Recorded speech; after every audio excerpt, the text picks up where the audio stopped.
Hello student, welcome to the physics classes.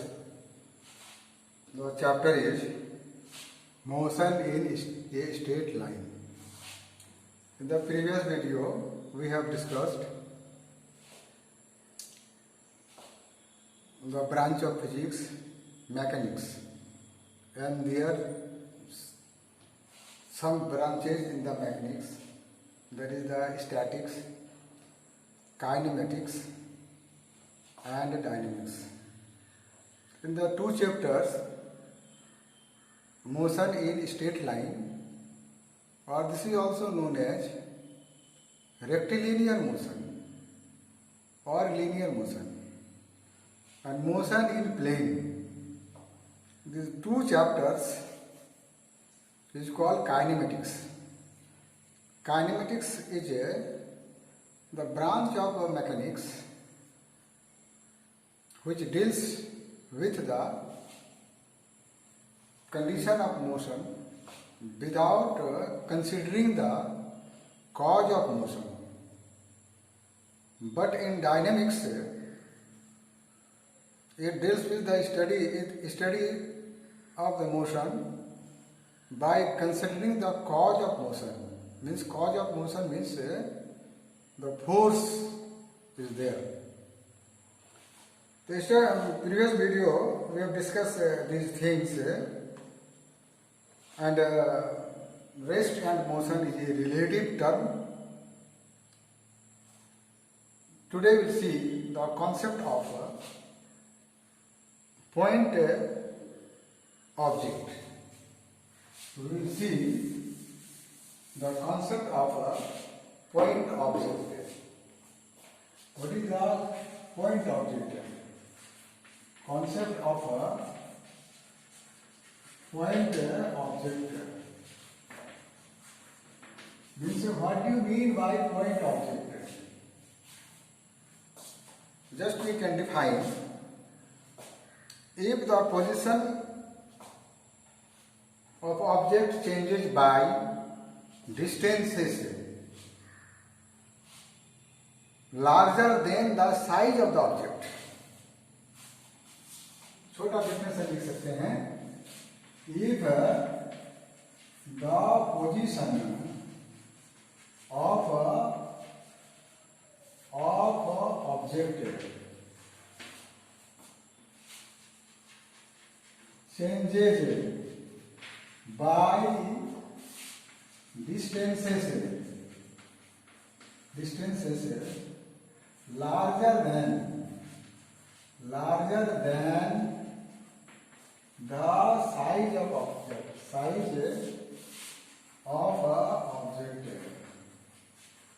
then such a object is considered, really में नहीं होता है, देखिए, distance traveled by a train 1000 kilometre.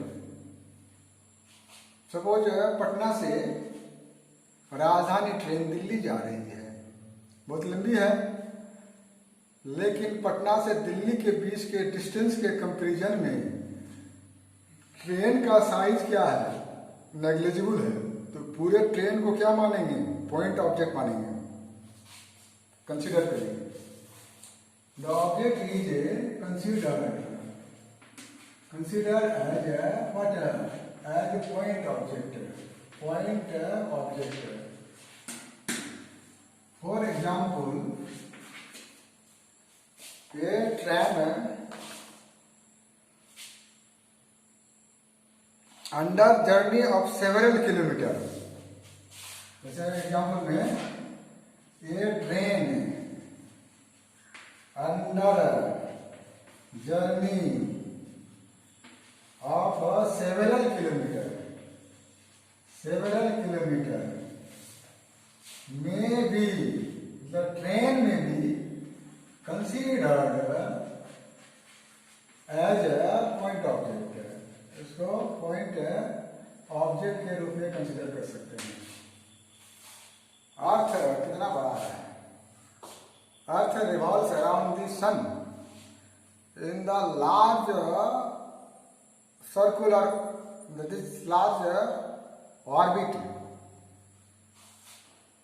The orbit is elliptical, not circular actually. So therefore, Earth may be considered as a point consider कर सकते हैं. So these are the examples of the point object. Today we will see the three type of motion: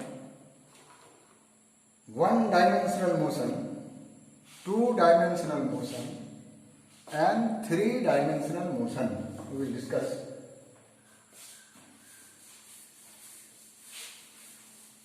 So let us see the motion है one-dimensional motion. यहाँ लिख सकते हैं motion in a one dimension.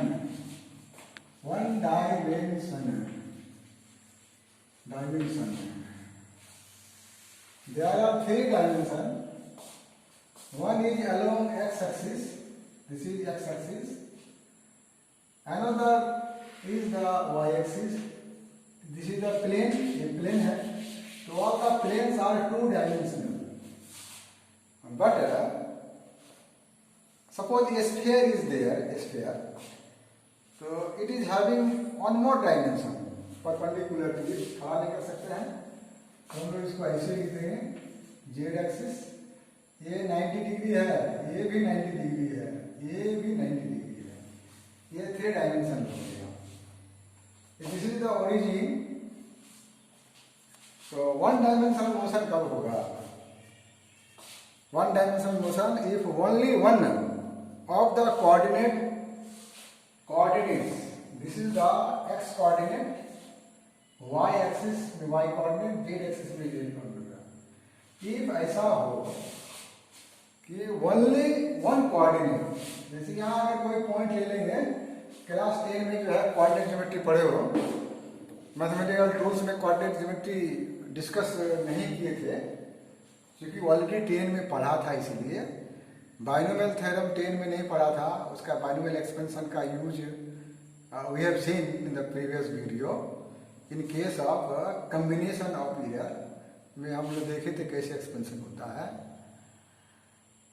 और आगे भी होगा. और बायोलॉजी वाले चूंकि मैथ नहीं पढ़ेंगे इसलिए वो बाइनोमियल एक्सपेंशन का दे दिए, इंटीग्रेशन डिफरेंशिएशन का. कोऑर्डिनेट की चर्चा मैथमेटिकल टूल्स में नहीं किए क्योंकि क्लास 10 में डिटेल में पढ़ाया गया है. मान लो इस प्लेन में एक पॉइंट P है, इसका लोकेशन जानना है, तो यहाँ से हम लोग परपेंडिकुलर देंगे, ओरिजिन से देखेंगे कितना डिस्टेंस है, x डिस्टेंस. ये अलोंग x एक्सिस है, और ये यहाँ से अलोंग y एक्सिस, इस पॉइंट का डिस्टेंस क्या है? y है. तो इसका कोऑर्डिनेट क्या होगा? x y will the coordinate. तो this is the x coordinate, this is the y coordinate. If ऐसा हो, if only one of the coordinate specifying, if ऐसा हो only one of the coordinates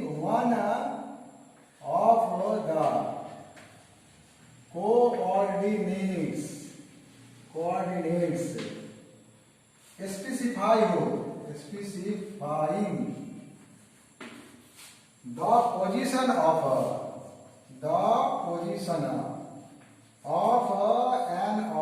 the position of an object, अगर ऐसा हो,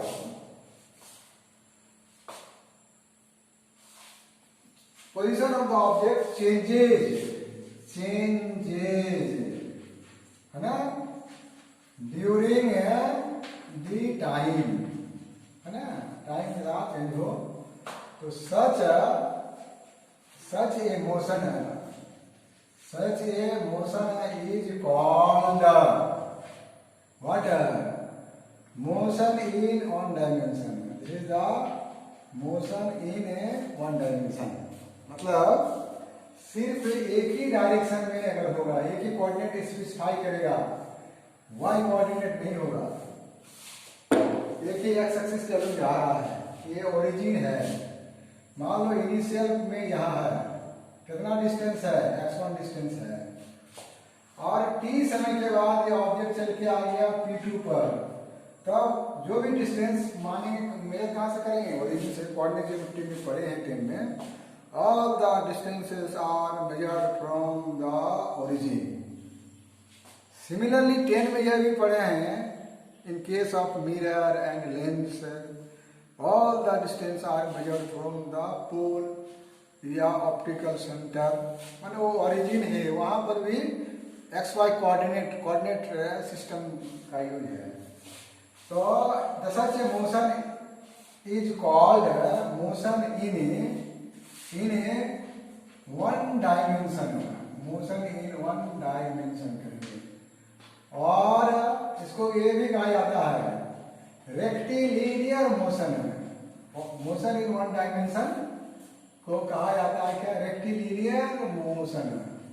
या दूसरा नाम जो है, सिंपल नाम है लीनियर मोशन. लीनियर से मतलब लाइन से लीनियर बना है. लाइन कैसा, यहाँ पर है ना straight line, motion in a straight line, इसलिए पढ़ा है. तो यहाँ से इसका पोजीशन क्या होगा, इसका पोजीशन होगा x2 बराबर इतना पोजीशन. ये अगर 10 मीटर पर है तो ये कितना होगा 15 मीटर पर. तो कितना डिस्टेंस कवर किया, इनिशियल में यहाँ था इतना डिस्टेंस कवर किया किधर, एक स्ट्रेट लाइन में. ये वन डायमेंशनल मोशन हो गया. अब हम लोग वन डायमेंशनल मोशन का एग्जाम्पल क्या है, ये train running on track. Track में रन करने वाला ट्रेन जो है, तो ट्रैक तो स्ट्रेट होता है, वो रेक्टिलिनियर मोशन है. एक नेचर से जुड़ा हुआ है जो हम लोग फील कर सकते हैं. सपोज इस चौक को पकड़े, एक ही एक्सिस है, जेड एक्सिस मान लेंगे इसको, परपेंडिकुलर वाला, परपेंडिकुलर टू द प्लेन, इसको जेड एक्सिस. चौक को अगर ड्रॉप करेंगे तो उसी एक्सिस के अलग जाएगा. मतलब an object falling freely, the motion of object freely falling object.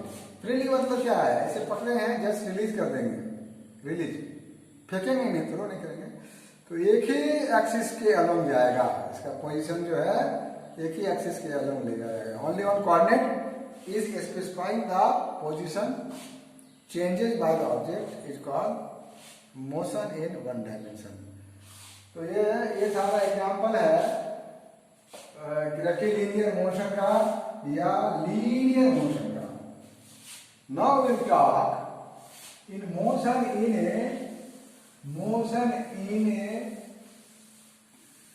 To dimension. तो ये जो मोशन इन वन डायमेंशन, ये चैप्टर जो पढ़ रहे हैं, मोशन इन स्ट्रेट लाइन में मोशन इन वन डायमेंशन ही होगा, टू डायमेंशन नहीं होगा. ये only one coordinate is specifying the position of the object changing. Motion in two dimension. तो टू डायमेंशन का नाम सुनते ही ये दिमाग में आ जाना चाहिए कि दो एक्सिस होगा, दो डायमेंशन और दो एक्सिस. एक मान लो एक्स एक्सिस है, ये ओरिजिन है, तो ये हो जाएगा क्या वाई एक्सिस, और ये होगा प्लेन. इसलिए इसका नाम होगा मोशन इन ये प्लेन. जो अगला चैप्टर है राइट, वो टू डायमेंशनल मोशन है. ये एक्स एक्सिस है, ये वाई एक्सिस है. इस प्लेन में कोई ऑब्जेक्ट चल रहा है, कैसे, सीधे नहीं जा रहा है. मान लो यहाँ इनिशियल पोजीशन पर था, तो इसका कोऑर्डिनेट क्या होगा, यहाँ से यहाँ परपेंडिकुलर डालेंगे तो ये वाला वैल्यू हो जाएगा क्या x1, ये p1 मान लेते हैं, और ये वाला वैल्यू क्या हो जाएगा y1. यानी इसका कोऑर्डिनेट क्या होगा x1 और y1. कोऑर्डिनेट ज्योमेट्री बहुत इंटरेस्टिंग था क्लास 10 में, बहुत आसान भी था राइट. तो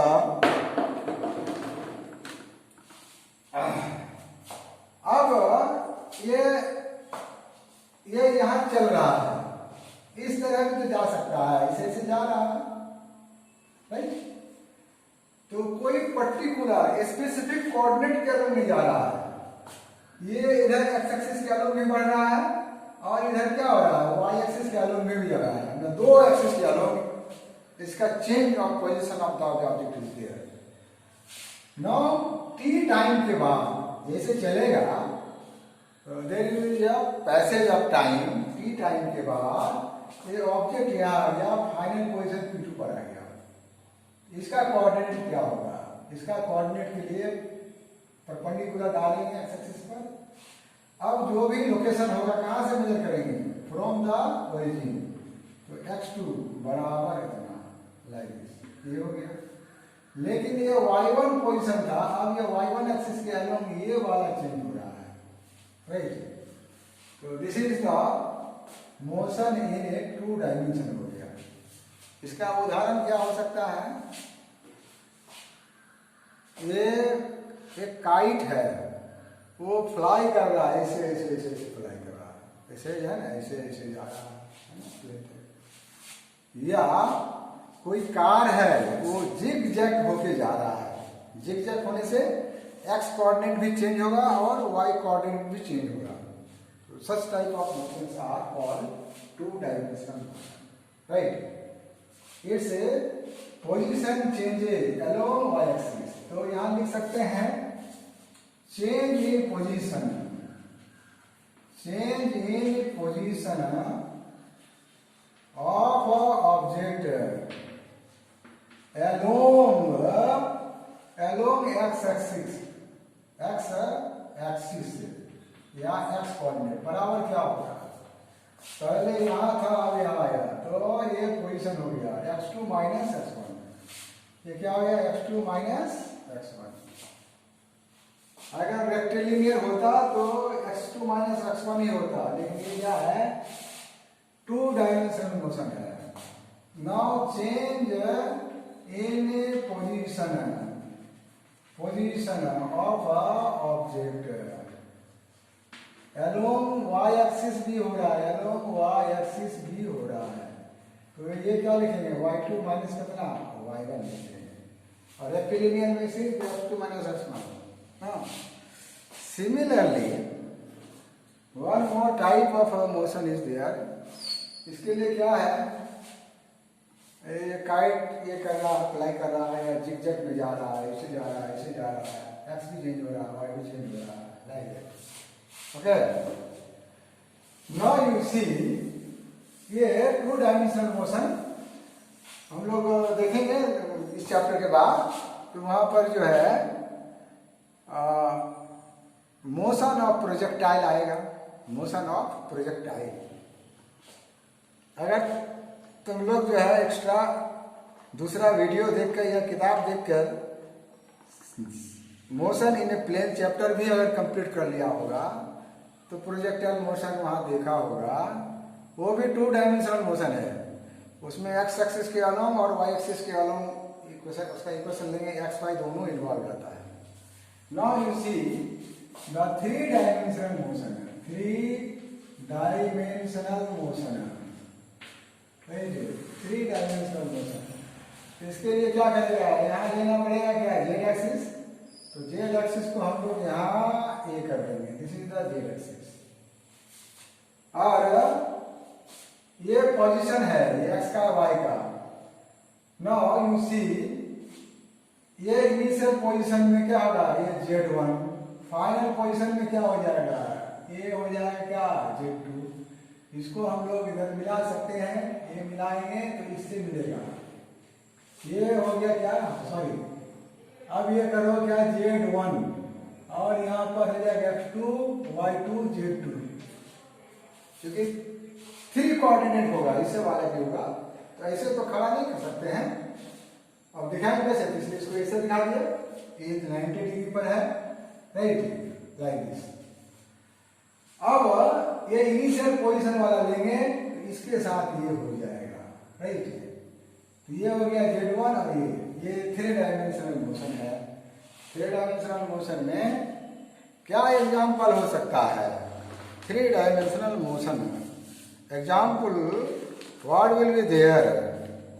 तो example is a kite is flying in the windy day, है ना। एक काइट जो है विंडी डे मतलब हवा चलता हुआ दिन है, उसमें ये फ्लाई कर रहा है, तो उसको हम लोग इसमें 3 डायमेंशनल एक्स एक्सिस के तरफ भी जा रहा है, वाई एक्सिस की तरफ जा रहा है, कभी ऊपर जा रहा है ना। ऐसे फ्लैट होके नहीं चल रहा है।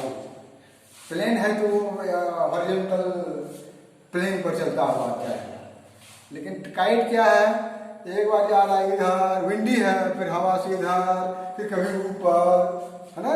ये kite flying in A windy day gives an example of a 3 dimensional motion, है ना। काइट पतंग फ्लाइंग इन अ विंड से बन गया windy, windy day is called is an example of a 3 dimensional motion, right. और motion of aeroplane in space, motion of aeroplane in space, it is also 3 dimensional motion. Plane जो है, मान लो कभी इधर गया एक्स एक्सिस की तरफ, तो कभी इधर गया, वैसे कभी ऊपर गया तो जेड एक्सिस की तरफ, तो ऐसा वाला मोशन जो है 3 डायमेंशनल मोशन है। ये मोशन का कॉन्सेप्ट है। अब इसको हम लोग आगे बढ़ाते हुए एक टर्म देखेंगे जो क्लास 9 से ही हम लोग देखते आ रहे हैं, 9 ही नहीं, क्लास 7 में भी है मोशन चैप्टर। अल्टरनेट क्लास में होता है। 7 वाला कोर्स वो 9 में होता है, 8 में नहीं, और 9 वाला कोर्स 11 में होता है, 10 में नहीं। 8 में जो फिजिक्स में पढ़ोगे वही चले जाएगा 10 में। क्लास 8 में electro chemical effect of electric current है। क्लास 8 में आई भी है, ह्यूमन आई भी है, और कुछ रिफ्लेक्शन वाला भी मामला है, मिरर और लेंस का भी मामला है। तो वही चीज 10 में जाता है, और 10 से वही चीज एनलार्ज होके किस में आता है, 12 में आता है। तो जो शुरू से सिंसियर होके करते जाएगा वो आगे जाकर के एंजॉय करेगा। प्रॉब्लम क्या होता है कि शुरू में हम लोग केयरलेस हो जाते हैं, छोटा क्लास है, पढ़ेंगे, और जब हायर क्लास में जाते हैं तो ये चीज प्रॉब्लम हो जाता है। तो now the 2 term will see the distance and displacement. Distance क्या है, actual length of the path, actual length of a path covered by moving object length हुआ, डिस्टेंस। तो डिस्टेंस क्या है, स्केलर क्वांटिटी है। डिस्टेंस इज नेवर नेगेटिव, ये हमेशा positive होगा, इसका यूनिट मीटर होगा। प्लस एक टर्म है डिस्प्लेसमेंट। क्या है, डिस्प्लेसमेंट क्या है, एक्चुअल लेंथ के जगह लिखो शॉर्टेस्ट डिस्टेंस या length of a path covered by moving object, है ना। इसके लिए हम लोग देख सकते हैं कि कोई चलता है, स्टार्ट करता है, इनिशियल पोजीशन से स्टार्ट करता है, स्टार्ट यूं करता है, ये इनिशियल पोजीशन है वो, यहां से चला, ये मान लो यहाँ लोकेशन देते हैं east, north, west and south. यहां से किधर जा रहा है, ईस्ट की ओर गया, कहां तक गया, ये तक गया, कितना डिस्टेंस गया। लेकिन इस जगह जाने के बाद फिर नॉर्थ की ओर जा रहा है, यहां तक चला गया भी तक। ये वाला क्या हो गया, इनिशियल पोजीशन, चलना शुरू किया था, इनिशियल पोजीशन, और यहाँ रुक गया तो ये क्या हो गया, फाइनल पोजीशन।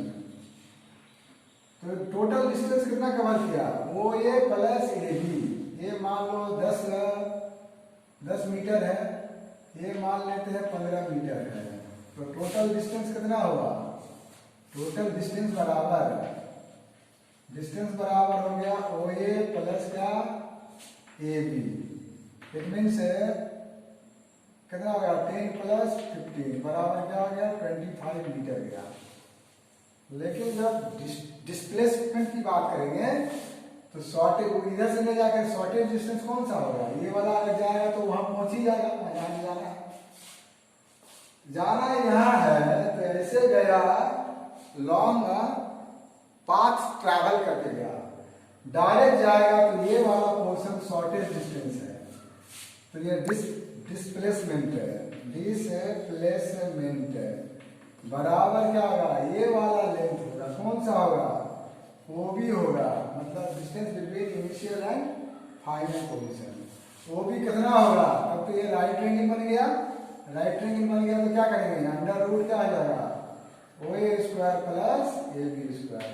तब ये वैल्यू पुट करेंगे 10 स्क्वायर प्लस 15 स्क्वायर बराबर अंडर रूट 100 प्लस 225 बराबर रूट अंडर 325। 324 का स्क्वायर रूट कितना होता है? 18। यानी 18 से थोड़ा अधिक होगा, मतलब 18.1 मीटर। देखो डिस्प्लेसमेंट हो रहा है 18 मीटर, लेकिन डिस्टेंस हो रहा है क्या 25 मीटर। डिस्प्लेसमेंट के लिए क्या पर्टिकुलर डायरेक्शन है? कौन डायरेक्शन है? यही ना डायरेक्शन में जा रहा है, ये डायरेक्शन है। ये जा रहा है किधर की ओर? नॉर्थ और ईस्ट की ओर जा रहा है। मतलब 18 मीटर गया नॉर्थ ईस्ट में। Means displacement is having magnitude as well as water, as well as direction. Therefore displacement is a vector quantity. It may be positive displacement, negative displacement, sometimes it will be zero also. This is the differences between distance and displacement. One is scalar, another is vector, and remaining we will discuss tomorrow. Speed से शुरू करेंगे, speed, velocity, acceleration and equation of motion. जो class 9 में पढ़े हैं उसी को थोड़ा ब्रॉड वे में पढ़ना है। Okay, thank you.